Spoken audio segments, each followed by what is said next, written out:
I'm so pleased that you are back again doing the second week of Camp for a Cause for creative writing. And what can I say about last week? How amazing! There were so many of you turned up for the course, and also the work that you submitted was brilliant, like so funny, so made me laugh a lot. I'm just going to give you a couple of examples of some of the stuff that you guys were writing in about. It was very funny indeed.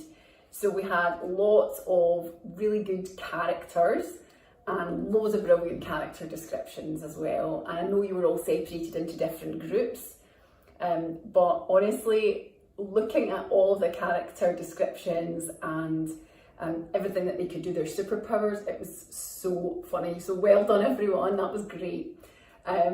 Yes, so for example, we had an air hero, we had a rain hero, we had Clementine, Blossom, Slender Girl, Enviro Girl, love it. We had Miles Maddox as well, and we had Daughter of the Oceans, we had Natty, who was all about saving plants and nature. We had some fairy eco-hero types as well. We had somebody with who lived in the Misty Mountains, who had a dragon. We also had the Elite Troopers, awesome. And yeah, really excellent stuff. What did we have here? There was more. Somebody else's superpowers were replanting the rainforest. There was one of the characters that they could grow food in their hands. How brilliant, fantastic. I wish I'd thought about those things. Somebody said that Aquaman was one of their favourites. I like Aquaman too, definitely. And light beams that heal plants. And there's somebody else that sucks up pollution. I mean, this is brilliant, guys. So love it, absolutely love it. Saving nature and replenishing rainforests, as I said. And then we had also some of the nemesis. So we had one of the evil professors, Professor George or something like that. We had beastly demon eggs and a hero called Raphael. We had a demon called Steve, like it. We had lots of teleporting going on, and what's that I've written over? Oh yeah, some amazing descriptions of the clothes that some of the heroes were wearing, including organic materials. Love it. One of the superheroes also had, like, I think somebody was Slender Girl and had a purple cape or something. There was somebody else who had bright orange hair. I think she was from Scotland. And then we had, what else did we have as enemies? We had Christine or something. Christopher James, right? That was somebody as well. So really well done. It really gave me a laugh, honestly. So, and that's the thing. So your characters have got to be funny, believable. Well, when I say believable, you know what I mean. People that are kind of like that you can invest in, right? Like you can really get involved with. So absolutely love it, guys. So today, I think what we're doing is really getting a bit more into the creative writing part. And what I was telling you guys last week was to just give it your best shot. It doesn't matter if you've done it before or not. I mean, it looks like you guys are totally on the way. And what I would also say is, if you don't have such a crazy imagination, and if you don't have all of those brilliant like ideas flowing to you all the time, don't worry about it. Just structure yourself as well, and then slowly but surely you'll get a little bit of an idea of how you want to put your story. So there's a few things that I would think about as well, and that's what I'll tell you about as well. So hold on. So obviously we've already got the idea, which is all about water and water conservation. So the water project, and we know that we've seen the video about Anna Samuels and her village and what the water project has done for her. So we need to keep that in mind. You've already developed your characters. Fantastic job, guys. Really, really funny. What we need to do now is make sure that your story is the right length. So obviously you guys are doing a camp and you don't have so much time, but you really want to have as much impact in the short time that you do have to really make your story worthwhile and exciting and drawing in the reader. And also kind of managing to bring in things like a plot line and that kind of thing as well. So I was telling you last week that I don't really necessarily have a plot for all of my books, but I do have a kind of a core problem. So and a core character for each book. So for example, I was telling you before, like the first book was all about recycling, and the problem around about recycling is the fact that we don't recycle enough, and that there's lots of types of recycling that we don't do, and that we really need to be trying to recycle e-waste as much as possible. Maria, as the recycling ruler, she's the kind of main character of that story. And even though all the other eco-heroes are in the story, she's the kind of the leading lady.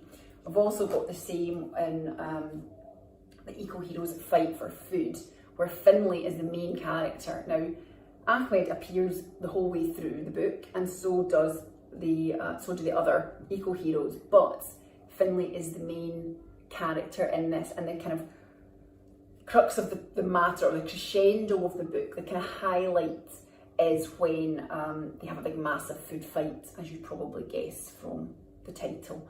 And then obviously after that, they talk about what they should do with food rather than waste it on throwing it at each other. So that's who's in that book. And actually today is International World Food Day, or World Food Day. So that's quite a key book for today. And then also in the eco-heroes and the Plastic Planet, we have Sundos as the plastic police. She is the main character in that, even though all the others are the whole way through the story as well. And the main problem is repeated throughout the story about the fact that there's plastic. It's not always so obvious, but it's in there the whole way along. So that's one of the things that I would also say for you to do, is try to kind of maybe repeat a few points as well, depending on how long your story is going to be. And then that way the reader kind of remembers that that's definitely something that they need to consider.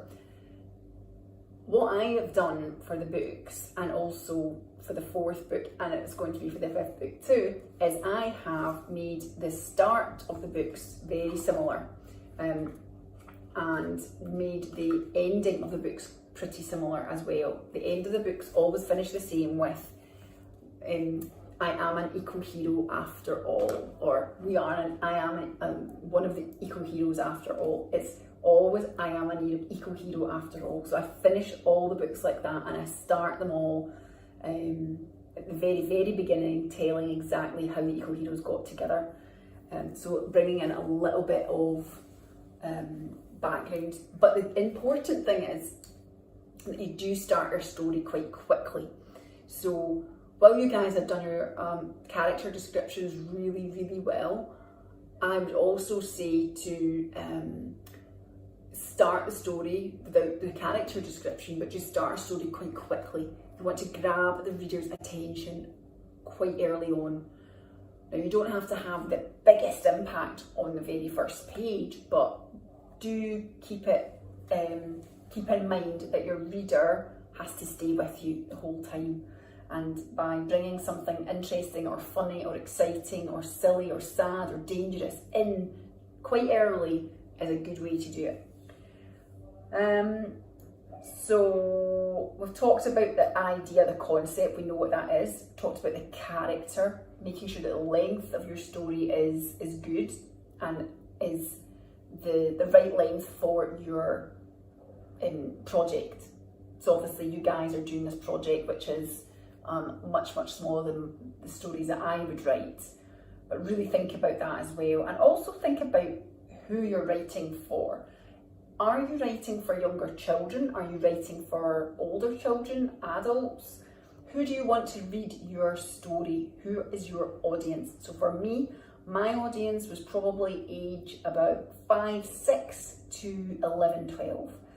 and depending on which book it is, and also depending on the subject, that can be a little bit younger or a little bit older as I read through the different books and as I've started the book. So the first book was probably younger, and the last book that I've just written was probably a little bit older. And also something that is so important that I touched on last week is illustrations.